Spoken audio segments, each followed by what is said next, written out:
இப்போ நான் எங்கே இருக்கேன் அப்படின்னு பார்த்தீங்கன்னா எங்கள் வீட்டில் இருக்கேன். ஸோ இதை நம்ம எப்படி நம்ம இங்கிலீஷில் சொல்லலாம்? I am in my house அப்படின்னு நம்ம சொல்லலாம். இப்போ நான் வந்து எங்கள் வீட்டில் இருந்தேன் அப்படிங்கிறத நம்ம எப்படி நம்ம சொல்கிறது? நான் எங்கள் வீட்டில் இருப்பேன். அதாவது ஃபார் எக்ஸாம்பிள் இப்போ நான் வீட்டில் இருக்கேன், நேற்று நான் வீட்டில் இருந்தேன், நாளைக்கு நான் வீட்டில் இருப்பேன். ஸோ இதெல்லாம் வந்து நம்ம இங்கிலீஷில் எப்படிலாம் சொல்லலாம் அப்படின்னா இன்றைக்கான லெஸில் ஈஸியாக உங்களுக்கு சொல்லி கொடுக்க போகிறேன். ஸோ இதை மட்டும் நீங்கள் ஈஸியாக புரிஞ்சுக்கிட்டீங்க அப்படின்னா இங்கிலீஷ் லாங்குவேஜ் எந்த அளவுக்கு ஈஸின்னு நீங்களே புரிஞ்சுக்கிட்டு லேர்ன் பண்ண ஆரம்பிச்சிருங்க. சரிங்களா? ஸோ இந்த வீடியோ பார்க்கறதுக்கு முன்னாடி ஒரு கைண்ட் ரெக்வஸ்ட், நம்ம யூடியூப் சேனல் சப்ஸ்கிரைப் பண்ணிக்கோங்க, கூட இருக்கிற பெல் ஐகானையும் கிளிக் பண்ணிக்கோங்க. சரிங்களா? ஸோ ஃபர்ஸ்ட் பார்த்தீங்க அப்படின்னா பாஸ்ட் டென்ஸு, ஓகேங்களா, ப்ரெசென்ட் டென்ஸு, ஃபியூச்சர் டென்ஸு, இது எல்லாமே நமக்கு தெரியும் இங்கிலீஷ் லாங்குவேஜ் இருக்கு.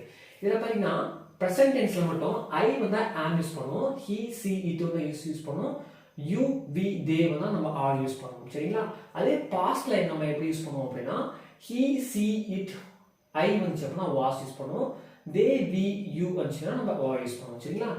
ஆனால் ஃபியூச்சர் டென்ஸில் மட்டும் I he see it you they you இது எல்லாத்துக்குமே நம்ம வந்து will be தான் யூஸ் பண்ணுவோம். சரிங்களா? இப்போ ப்ரெசன்ட் டென்ஸில் நம்ம பார்ப்போம். I am in Chennai. I am in Chennai அப்படின்னா என்ன? நான் இப்போ சென்னையில் இருக்கேன். I am in சென்னை அப்படின்னா நான் இப்போ சென்னையில் இருக்கேன், ப்ரெசன்ட். ஓகேங்களா? இப்போ நான் சென்னையில் இருந்தேன் அப்படின்னா நம்ம எப்படி சொல்லலாம்? I was in Chennai. I was in Chennai. பாருங்க, ஐ வந்து வாஸ் யூஸ் பண்ணியிருக்கோமா? I was in Chennai. Simple. So இதே நான் ஃபியூச்சரில் நான் சென்னையில் இருப்பேன், நாளைக்கு நான் சென்னையில் இருப்பேன் எப்படி சொல்லலாம்? I will be in Chennai tomorrow. I am in Chennai today. I was in Chennai yesterday. I will be in Chennai tomorrow. English language பார்த்தீங்கன்னா எந்த அளவுக்கு ஈஸியாக இருக்குது. ஸோ இதை மட்டும் நீங்கள் சிம்பிளாக புரிஞ்சுக்கிட்டீங்க அப்படின்னா நம்ம வந்து ஈஸியாக இங்கிலீஷ் லாங்குவேஜ் நம்ம வந்து பேசிடலாம். சரிங்களா? ஸோ அடுத்து பார்த்தீங்கன்னா he was at home. he was at home அப்படின்னா அவன் வீட்டில் இருந்தான். he is at home அப்படின்னா அவன் வீட்டில் இருக்கான். he will be at home அப்படின்னா அவன் வீட்டில் இருப்பான். சரிங்களா? ஸோ பாருங்க, ஹீ வந்துச்சு அப்படின்னா வாஸ் யூஸ் பண்ணணும். சரிங்களா? பாஸ்ட்ல ஹீ வந்துச்சுன்னா ப்ரெசென்ட்ல யூஸ் பண்ணணும். ஆனால் எல்லா சப்ஜெக்ட்டுக்கும் இங்கே வந்து நம்ம வில் பி தான் யூஸ் பண்ணணும். ஏன்னா ஃபியூச்சர் டென்ஸ் வந்து நமக்கு வந்து எல்லாமே வந்து வில் பி தான் யூஸ் பண்ணணும். அதனால் நமக்கு வந்து கன்ஃபியூஷன் இருக்காது. பாஸ்ட் ப்ரெசென்ட் மட்டும் நம்ம கொஞ்சம் கேர்ஃபுல்லாக அண்டர்ஸ்டாண்ட் பண்ணிக்கணும். சரிங்களா? அடுத்து பார்த்தீங்க அப்படின்னா இப்போ நமக்கு வந்து பாய் ஃப்ரெண்ட் இருக்கலாம், கேர்ள் ஃப்ரெண்ட் இருக்கலாம், சிஸ்டர், பிரதர், அப்பா அம்மா, நமக்கு நிறைய ஃப்ரெண்ட்ஸ் இருப்பாங்க. சரிங்களா? ஸோ இப்போ for example she is on a bus. she is on bus. she வந்து யாராவது இருக்கலாம், அவள் பஸ்ஸில் இருக்கிறாள். அவள் பஸ்ல இருந்தா அப்படின்னா என்ன சொல்றது? she was on a bus. அவள் பஸ்ல இருப்பா அப்படின்னா she will be on a bus. Simple. So அடுத்து பார்த்தீங்க அப்படின்னா they அப்படின்னா அவர்கள். they were at a party. அவங்க வந்து பார்ட்டியில் இருந்தாங்க. they were at a party. at a party. இப்போ அவங்க பார்ட்டியில் இருக்காங்க, present. they are at a party. அவங்க வந்து பார்ட்டியில் இருக்காங்க. அவங்க பார்ட்டியில் இருப்பாங்க. they will be at a party. ஓகேங்களா? அவர்கள் பார்ட்டியில் இருக்காங்க, அவங்க பார்ட்டியில் இருந்தாங்க, அவங்க பார்ட்டியில் இருப்பாங்க. ஓகேங்களா? கன்ஃபியூஸ் பண்ணக்கூடாது. இங்கிலீஷ் லாங்குவேஜ் ஈஸியாக உங்களுக்கு இப்போ புரியும்னு நினைக்கிறேன். நீங்கள் வந்து கன்ஃபியூஸ் பண்ணிக்காம இதை மட்டும் நீங்கள் கிளியராக அண்டர்ஸ்டாண்ட் பண்ணிக்கோங்க. அடுத்து பார்ப்போம். You are in a car. நீ வந்து காரில் இருந்த. You are in a car. You are in a car.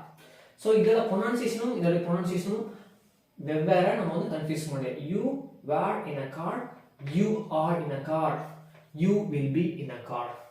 You are in a car அப்படின்னா நீ காருக்குள்ள இருக்க. You were in a car அப்படின்னா நீ கார்ல இருந்த. You will be in a car அப்படின்னா நீ கார்ல இருப்ப. அடுத்து வி வேர் இன் லண்டன். நாங்கள் வந்து லண்டன்ல இருந்தோம். We were in London. நாங்கள் வந்து லண்டன்ல இருக்கோம். We are in London. நாங்கள் லண்டன்ல இருக்கோம். we will be in London.